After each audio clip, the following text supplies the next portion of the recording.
Expert हमारे साथ जुड़े हुए हैं। सर, आपका भी बहुत बहुत स्वागत है। अभी सबसे पहले चलन सर, लोगों के मन में यही आ रहा है कि अब क्या होगा भाई, अभी तो निकल रहे थे, अब फिर से सब कुछ वैसा ही हो जाएगा जैसा हमने देखा था पिछले कुछ महीनों में। जय हिंद, नमस्कार। अगर आपने ये ढूंढना है कि अब क्या होगा, तो मुझे लगता है कि अब तक कुछ बदला भी क्या था। आपने 14 आइटम्स की लिस्ट पढ़ी। मुझे लगता है इस लिस्ट में सबसे ऊपर एक और पॉइंट होना चाहिए कि जो भी कुछ नीचे लिखा गया है हम उसे इंप्लीमेंट करेंगे, क्योंकि उसमें से इंप्लीमेंट तो कुछ हुआ नहीं। अगर हॉर्मुज की भी हालत देख लें तो तकरीबन 24 घंटे पहले का जो मैरीटाइम बता रहा है वो 63 शिप्स बता रहा है। मानता हूं इस बात को कि ऐसा समझा जा रहा था 30 दिन में कुछ नॉर्मलाइजेशन का एनवायरमेंट बनेगा। मुझे नहीं लगता वो एनवायरमेंट बनेगा, और उसका प्रूफ है।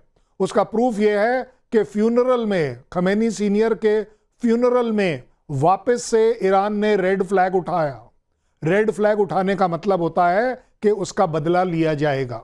बहुत बढ़िया आपने माहौल बनाया। ट्रंप साहब ने क्या कह दिया, उन्होंने और तड़का डाल दिया ये बोलकर कि वी कुड हैव स्ट्रक। आप सोचिए, एक तरफ फ्यूनरल हो रहा है किसी का, दूसरी तरफ आप बोल रहे हैं कि हम इस फ्यूनरल में हायरार्की के ऊपर स्ट्राइक कर सकते थे। करेंगे नहीं करेंगे, बट आपने बोल तो सब कुछ दिया। मुझे लगता है इस समय, जो हमने पहले भी कहा था, ये लड़ाई थम जरूर जाएगी, रुकेगी नहीं। ये गैप आ जाएगा, पॉज आ जाएगा, बट ये रुकेगी इसलिए नहीं क्योंकि ये लड़ाई नफरत की है एक दूसरे के खिलाफ। मुझे लगता है यहां जो डिप्लोमेसी है वो डिप्लोमेसी हो रही है स्ट्रेंथ दिखाने की, फायर पावर दिखाने की। आप एक दूसरे के खिलाफ एक्सप्लोसिव लैंग्वेज बोल रहे हैं, और अब आइसिंग ऑन द केक जिसको बोलते हैं, गलती साइड सही। बट अब अगर ट्रंप साहब ये कहते हैं that if you are asking me then this deal is not there, though there was never a deal. Mister Trump, आपका और आपकी कंट्री का, ईरान का हक नहीं बनता कि आप अपनी लड़ाई में दुनिया को सफर कराएं। हॉर्मुज ना तुम्हारा है ना ईरान का है, दुनिया का है। क्योंकि अगर हॉर्मुज की इस लड़ाई से मेरे लिए अगर कोई टेक है, तो आज के बाद जब भी मेरे चाइना से डिफरेंसेस होंगे तो मैं मलक्का में जाके खड़ा हो जाऊंगा कि यहां से किसी को नहीं जाने दूंगा। वो कोई बोलेगा जिब्राल्टर में खड़ा हो जाऊंगा, तीसरा बोलेगा मैं बाब अल मंदेब में खड़ा हो जाऊंगा। अब तो ये स्ट्रेट्स की लड़ाई चलती चली जाएगी। सो मुझे लगता है दोनों कंट्रीज इस समय बहुत ज्यादा इररिस्पॉन्सिबल हैं। एक दूसरे के खिलाफ जो उनका हेट फैक्टर है वो बार बार नजर आ रहा है। एक बात लेकिन ये है कि देखिए, फर्स्ट राउंड में राठौड़ सर, फर्स्ट राउंड में अमेरिका ने, या अमेरिका छोड़ दीजिए, अब तो ये सीधे सीधे ट्रंप ने अपनी नाक की लड़ाई बना ली है। तो ट्रंप ने धमकी देकर, स्ट्राइक करके, हमला करके, सब कुछ करके देख लिया था।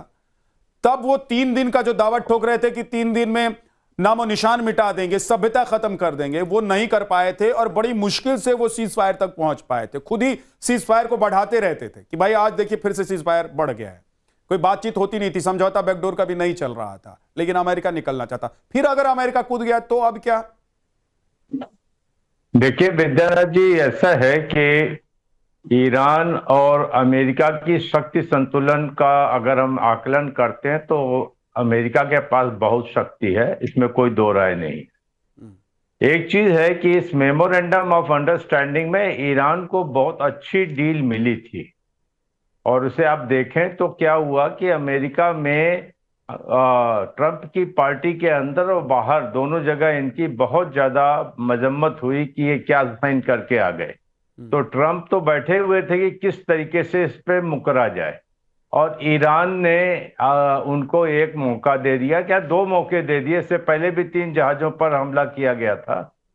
देखिए यहाँ पर यह है कि ईरान को समझना चाहिए और लीडरशिप को समझना चाहिए, इतना बड़ा ग्लोबल आइसोलेशन खत्म होने के कगार पे है। 40 साल का ग्लोबल आइसोलेशन है, पूरा कंट्री तबाह हो चुका है। हम मानते हैं उनकी हिम्मत की दाद देते हैं, ठीक है, लेकिन वो हिम्मत एक जगह है, हिम्मत से रोटी नहीं बनती। वो कम से कम इस मौके को इस्तेमाल करके अपने आप को वर्ल्ड इकोनॉमी में और वर्ल्ड फोरम में अपने आप को लाके खड़ा कर सकते थे, लेकिन उन्होंने ये ऐसा किया नहीं।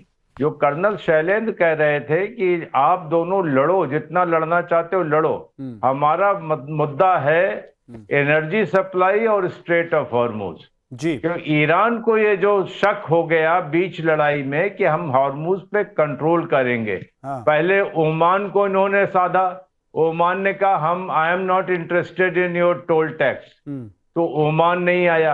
अब ये खुद उसको कंट्रोल करके बैठे हैं। उसके बाद आप एक दिन में उन्होंने 4 गल्फ स्टेट्स को दुश्मन बना लिया। जी। कुवैत और कतर पे हमला कर दिया, कतर के एक शिप को मार दिया, एक सऊदी अरब के शिप को मार दिया, बहरीन को मार दिया। तो ये तो इनके तरीके हैं। तो जिस तरीके से ये हो रहा है, अब वो मेरे ख्याल से अपनी शक्ति को थोड़ा ज्यादा आंक रहे हैं, और ये वहां पर कोई वॉइड है लीडरशिप में। अभी तक मसूद पेजिशकियान का या अरगाची का किसी का बयान नहीं आया कि किस तरीके का ये मोड़ लेगी। जी। कोई एक लेकिन रिस्पॉन्सिबल सर देश जो किसी को कह बोलने रहे की जरूरत क्या है? ट्रंप साहब आकर खुद ही बोल देते हैं। ट्रंप साहब ने कह दिया कि भाई सीज फायर खत्म, वक्त अब उस पर जाया नहीं करेंगे, हम मारेंगे पीटेंगे, फिर जो भी होगा देखा जाएगा। जिस तरह से वो काम करते हैं, जिस माइंडसेट के साथ ट्रंप काम करते हैं, वो पूरी दुनिया अब समझ चुकी है कि भाई आज बम मारेंगे और कल कहेंगे कि भाई आओ हाथ मिला लेते हैं। दादागिरी भी दिखाएंगे और फिर पीछे हटने की कोशिश भी करेंगे। लेकिन इस बीच दुनिया की सबसे बड़ी चिंता ऑयल को लेकर है, तेल को लेकर है, एनर्जी को लेकर है, गैस को लेकर है। नरेंद्र तनेजा एनर्जी एक्सपर्ट हमारे साथ जुड़ गए हैं।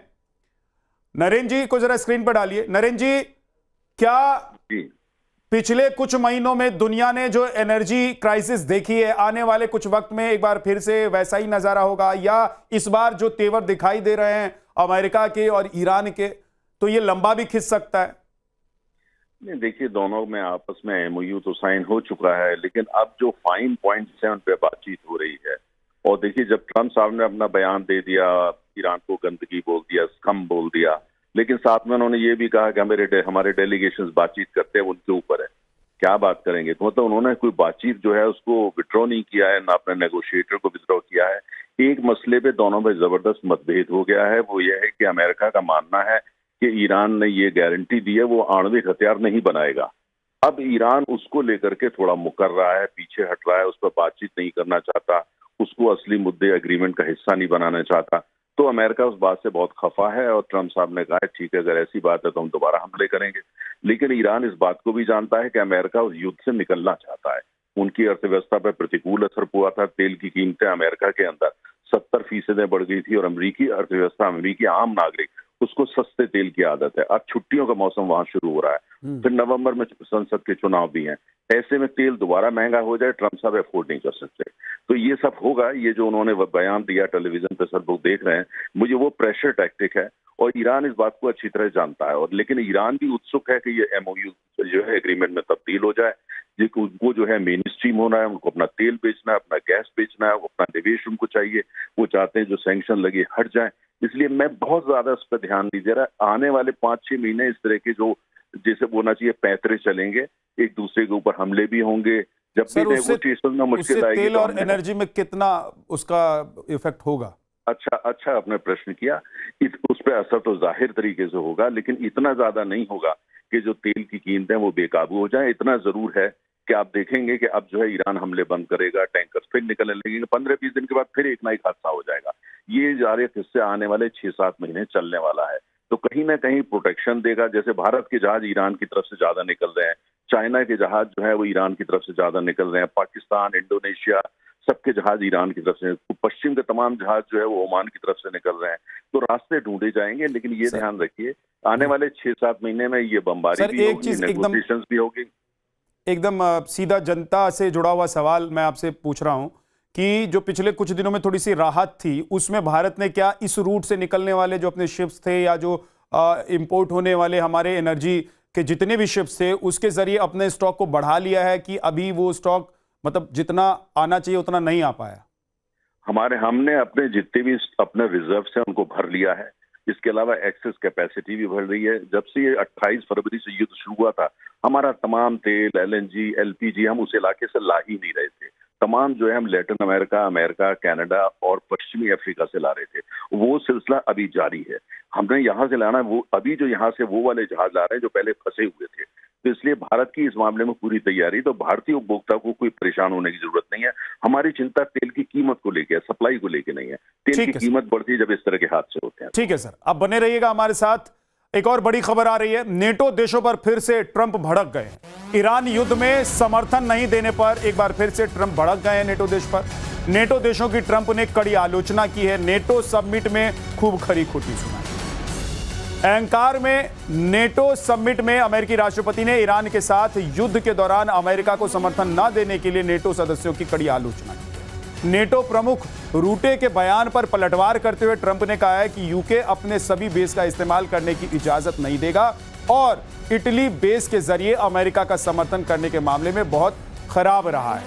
तो ये अंदर खाने भी कहते ना कि एक जो मंच है, जिस मंच पर सभी लोग बैठे हुए हैं शैलेंद्र सर, वहां भी बार बार कोशिश ट्रंप ने की, पिछले दिनों भी और अभी भी। उनको कभी लगा कि दादागिरी करके डांट के इन सबको समझा देंगे।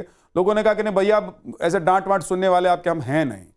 आपको लग रहा है शैलेंद्र सर कि ये जो नेटो पर फिर से पलटवार कर रहे हैं उसका कुछ असर होगा और वो देश आखिरकार हार के बोलेंगे कि चलो भाई एक ही साथ चलते हैं? मुझे नहीं लगता कि ट्रंप साहब नेटो और यूरोपियन यूनियन को उस हद तक डरा पाएंगे जैसा वो सोच रहे हैं। और उसका सबसे बड़ा रीजन मैं अगर दे पाऊं, 87% जो रिपब्लिकन हैं, सॉरी डेमोक्रेट्स जो हैं, वो उनके अगेंस्ट हैं। 32% रिपब्लिकन जो उनकी अपनी पार्टी है वो भी उनके अगेंस्ट है। 61% आवाम यूएस की उनके अगेंस्ट है, जो सीधे सीधे बोलती है कि ये लड़ाई ट्रंप की बाय चॉइस है, ये यूएस की लड़ाई नहीं है। This is a war of choice by Trump. So आप देख लीजिए कि आप किस किस को मना लेंगे, किस किस को दबा लेंगे और किस किस के ऊपर अपनी हुकूमत लगा पाएंगे। ना तो नेटो पाकिस्तान है, ना यूरोपियन यूनियन पाकिस्तान है जो कि आपकी हर बात की हाँ में हाँ मिला लेगा। यहां तो आपकी अपनी जनता आपके साथ नहीं खड़ी है। इसलिए मैं ये जरूर जिम्मेदारी लूंगा बोलते समय कि मुझे नहीं लगता कि उनके बीच में कोई बहुत बड़े डिफरेंसेस होंगे, लेकिन उनकी क्रिटिसिज्म पॉलिसी और उनकी दबाव वाली पॉलिसी मुझे नहीं लगता कि नेटो और यूरोपियन यूनियन के ऊपर सक्सेसफुल होगी। ठीक, बहुत बहुत शुक्रिया आप सभी मेहमानों का हमारे साथ जुड़ने के लिए। तो देखिए, अभी लोग थोड़ी राहत की सांसें ले रहे थे, लेकिन अचानक फिर से ईरान और अमेरिका के बीच युद्ध शुरू हो गया है। औपचारिक तौर पर इसका ऐलान ट्रंप ने कर दिया।